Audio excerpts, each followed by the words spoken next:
El contexto histórico que va desde Cicerón a Marco Aurelio corresponde con ese periodo en el que los dioses romanos habían dejado de existir y el cristianismo aún no había trascendido. Adriano es uno de los emperadores de ese momento. Vivió entre los siglos I y II de nuestra era y fue el antecesor de Marco Aurelio. Ambos emperadores compartieron un periodo en el que el hombre estaba solo y al mismo tiempo vinculado con todo, como dijo Flaubert. El siglo II ha interesado mucho a intelectuales como Marguerite Yourcenar porque fue, durante mucho tiempo, el de los últimos hombres libres.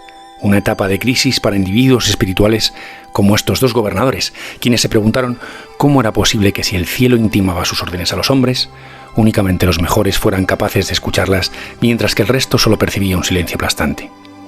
¿Cuál era el sentido del ser humano si no existía un poder superior que lo pudiera entender? Su momento fue una época contaminada de religiones de salvación, de escepticismo y de vago fervor. En definitiva, un periodo de muchas preguntas a las que Adriano quiso responder a través del estudio y de la cultura.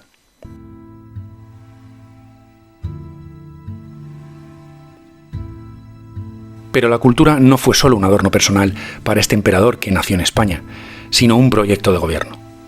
La cultura grecolatina debía ser ese cemento que uniera el imperio, y ésta tenía su principal sede natural en las ciudades.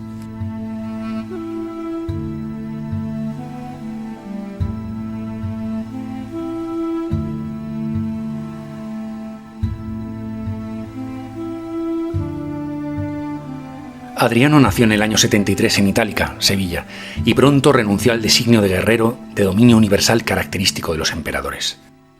Su decisión fue fijar los límites de un imperio que creía haber llegado ya al máximo de su expansión, y el muro que construyó al norte de Inglaterra, el llamado Muro de Adriano, se convirtió en el emblema de su renuncia a la política de conquistas. Adriano se dedicó durante su mandato a viajar por el imperio, a contemplar algunas de sus maravillas naturales, como el Etna desde la cumbre, las puestas de sol desde el monte Casio en Siria, pero sobre todo disfrutó de Atenas. Sus viajes le permitieron tomar conciencia de la inmensidad y variedad de los dominios del Estado romano, sobre los que no ejerció una voluntad de explotación, sino de favorecimiento de su prosperidad. Fundó muchas ciudades y ayudó a restaurar, embellecer y engrandecer otras muchas. Itálica, su ciudad natal, Cartago, su querida Atenas y tantas otras, entre las que se encontraba la misma Roma, recibieron del emperador cantidades ingentes de dinero para embellecer las plazas, levantar templos y restaurar antiguos monumentos. Ese afán por las ciudades nacía de una íntima convicción, compartida por todo el mundo grecorromano, de que la vida se hace verdaderamente humana solo en la ciudad. Itálica, el yacimiento arqueológico situado al noroeste de Sevilla, a las afueras, son los restos de la primera ciudad romana de la península ibérica, un enclave destinado a las élites de la Bética y a las oligarquías de los hispanos romanizados. Su planta armónica y reticular, sus calles y viviendas porticadas, sus mosaicos, sus esculturas y pinturas contrastaban con la Hispalis, situada bajo la parte histórica de la actual Sevilla, más popular, sencilla y desordenada. Adriano entendió la decencia como una cuestión pública y por eso, entre otras cosas, prohibió los baños mixtos, que eran causa de riñas continuas. También mejoró la higiene y procuró el embellecimiento de las ciudades, entendiendo el arte como un recurso en lugar de un lujo, pero sin excederse de la medida con adquisiciones inútiles. Para él resultaba bello el espectáculo de una calle pavimentada, un templo dedicado a cualquier dios, los baños y letrinas públicos, las tiendas donde discuten el barbero y el panadero con sus clientes las noticias de Roma.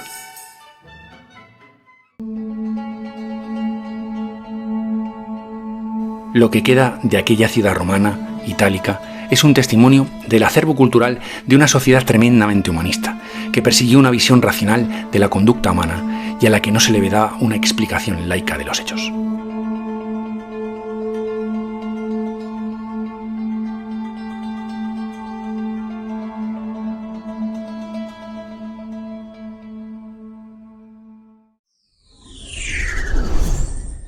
Bueno, estamos en Itálica, a 10 kilómetros de la Catedral de Sevilla, en la primera ciudad romana fundada en la península ibérica en el siglo III a.C. Y tenemos con nosotros a Alejandro, que ha sido guía durante muchos años y buen conocedor de este emplazamiento. Muchas gracias, Alejandro. Muy buena, muchas gracias a ti por dejarme colaborar. Por supuesto, un placer. Y lo primero sería preguntarte, pues bueno, ¿cuál es tu relación con este emplazamiento y desde cuándo llevas...? Pues mira, llevo 11 años trabajando en Itálica como guía. Empecé como guía freelance Y bueno, ahora soy guía local de aquí de Santiponce.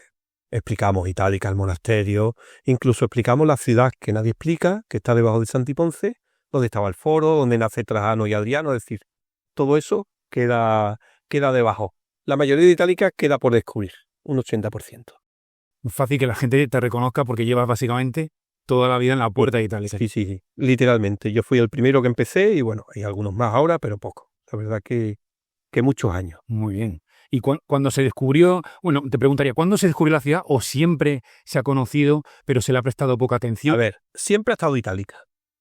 Se abandona en el siglo III, la ciudad primitiva, la ciudad ceremonial, la que está debajo al lado del anfiteatro, que la casa más pequeña de esa ciudad medía 1.700 metros cuadrados, la Casa de los Pájaros, que hablaremos más adelante. Pero realmente debajo de Santiponce es donde queda eso. La que está debajo de Santiponce, que es donde vivía todo el mundo, vivían unas 8.000 personas, el pueblo común, esa se abandona en el siglo VIII. Los musulmanes la dedican ya como para sacar material, que aún la llamo malamente escombrera, pero bueno, son unas ruinas que han sido expoliadas, saqueadas durante siglos. Y claro, ya casi me has respondido, pero te iba a preguntar que si Itálica es una ciudad diseñada para la clase alta, para los patricios, o realmente podríamos ver representada todos los estamentos de la sociedad romana. A ver, de siempre todos los estamentos han estado. Es una ciudad que comienza en el siglo III a.C. y dura hasta el 711, hasta el siglo VIII prácticamente. Claro, esa ciudad que está debajo de Santiponce es la ciudad común, pero Adriano levanta una ciudad de ensueño. Levanta una ciudad de 52 hectáreas y vivían 300 personas. Es decir, los ricos y poderosos, tanto la ciudad nueva como el teatro que lo amplía, es decir, hace una serie de obras que hace que Itálica sea como el Monte Carlo de entonces. Fíjate. Eso sería un poquito la diferencia. Pues háblanos de algunos de los edificios más llamativos que tiene esta población, porque me suena, bueno, ¿podrías explicarnos qué es la Exedra? Vale, mira, hay varias casas que así se llaman porque no sabemos cómo se llamaba realmente.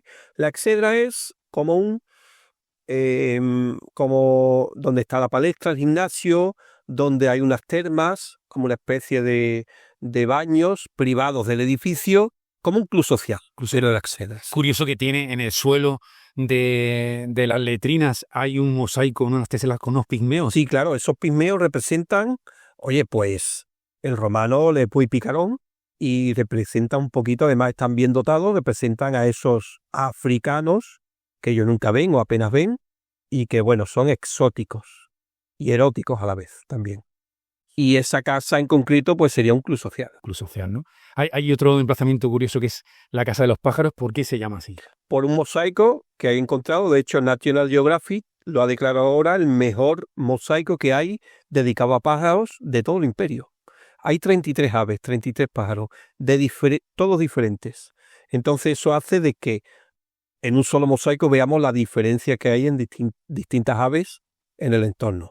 Ellos los pájaros lo guardaban en jaulas, igual que nosotros hacemos, también lo exhibían y los admiraban también. Eso, de hecho, aparece un pavo real, un búho, un águila real, es decir, animales muy exóticos. Y si se identifica, ¿no? Porque lo dices muy bien. Perfectamente se ve. Sí. Y también es curioso que al lado de esa casa hay una zona que se llama de las tabernas. Nosotros entendemos una taberna, un lugar donde se toma bebida, algo de comida. Claro. ¿Qué eran las tabernas de ellos? Las tabernas de ellos eran más bien ternópolis.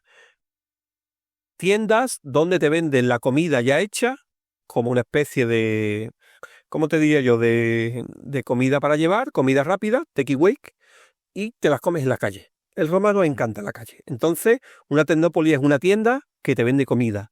No es un bar como nosotros conocemos. Esos bares estarían más bien en las hospederías, en los caminos. Hay pequeñas hospederías que nos paran a tomar algo, a comer algo. Esto serían más los mesones que conocemos más bien que la comida rápida. Claro. Y también hay otra casa curiosa que se llama la Casa del Planetario, en la que dicen que están representados los 7 planetas del sistema solar romano y que corresponden con los nombres, bueno, los 7 días de la semana. Está Selene, el Marte, Dios de la guerra, Mercurio, Júpiter, Venus, Saturno y Helios. Los 7 días de la semana. De sábado y... El día más importante para ellos es el domingo, el primer día de la semana. Primer día. Helios, que lo sitúan el primero. Igual que los anglosajones. Los anglosajones se copian mucho de estos romanos en ese aspecto. Por eso. Y luego creo que quizá el lugar más importante es el que menos se puede apreciar, que es el Traianeum, en honor a Trajano. Claro, ¿por qué no queda nada? Mira, no queda nada porque era de mármol entero y se echa abajo. Incluso cuando queda mármol en ese edificio se quema para hacer cal y vender a Sevilla en el siglo XVII, cuando hay mucha peste, la peste famosa que hay en Sevilla, que muere 1/3 de la población, o en algún momento la mitad incluso, había que blanquear las paredes. Se cogía un trozo de cal que se sacaba a través del mármol que se ha quemado, se ha sacado de ahí esa cal, y se mete en agua y eso hierve y digamos que limpia, purifica las paredes. Esta sería la visión. Por eso ahí no hay nada, No queda nada. quedan los cimientos. Tiene una profundidad de 6 metros, lo que es la torta de hormigón que tienen los cimientos. Sí. La pena es que era el lugar dedicado al orador de ella. El más sagrado, sí. Y que sería Y emblemático. no queda nada. Y no- Por eso no queda nada, porque es todo Todo. impresionante. Sería el más impresionante de Itálica. Y, bueno, y luego, por finalizar, Alejandro, hay también un conjunto de termas, y nosotros quizá entendemos terma por un baño público, pero también las costumbres son diferentes, ¿no? En las termas del Imperio Romano realmente eran lugares mucho más complejos, ¿no? Y claro, las termas tienen, no es solo para bañarte, también tenían la palestra, que sería el gimnasio. Itálica tiene la 4ª palestra más grande del imperio. Es decir, que muchos ricos vendrían a Itálica, oye, a cantar al emperador, al gimnasio, es decir, una forma de preparación, un culto al cuerpo y culto al espíritu también, al bañarse. Para ellos el baño es fundamental. El romano se baña a diario y se perfuma a diario. En el siglo XVIII la gente solo se perfuma, no se baña. Yo me quedo con época romana. Con época romana, ¿verdad? Bueno, pues con eso nos quedamos. Muchísimas gracias, Alejandro. Pues muchísimas gracias y nada, cuando queráis, sobre todo de Adriano, que es el que Sí. le da la historia a Itálica. Muchísimas gracias.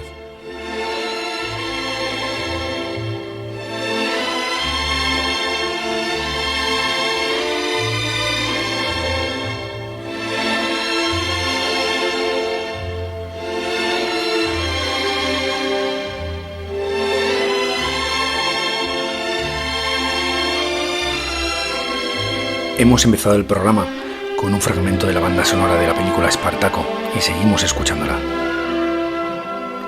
Esta película de Stanley Kubrick, rodada en 1960, es considerada la primera epopeya intelectual desde los días del cine mudo. Es el primer celuloide de sagas romanas que, además de incorporar espectáculo, aborda ideas y plantea muchas preguntas. En un principio, la partitura de su banda sonora iba a ser compuesta por Miklos Rozsa, pero Kubrick no quiso ser tan obvio. Quería romper moldes y abstenerse de las sonoridades grandiosas y espectaculares de los vientos y metales tan característicos de este tipo de películas. Stanley quiso un sonido más moderno, que sirviera para exponer contrapuntos dramáticos. Las revueltas de los esclavos contra los romanos en la Italia imperial del siglo I sirven de pretexto no solo para emocionar y entretener al público, sino también para abordar el tema fundamental que perseguía el autor del guión, Dalton Trumbo, que no es otro que la libertad. Espartaco es un relato moderno porque trata sobre el poder del diálogo para cuadrar nuestras diferencias y adherirnos circunstancialmente a las causas y empresas del otro. Y fue con su extraordinario guión con el que, de alguna manera, Trumbo también se vengó del macartismo que lo atenazaba.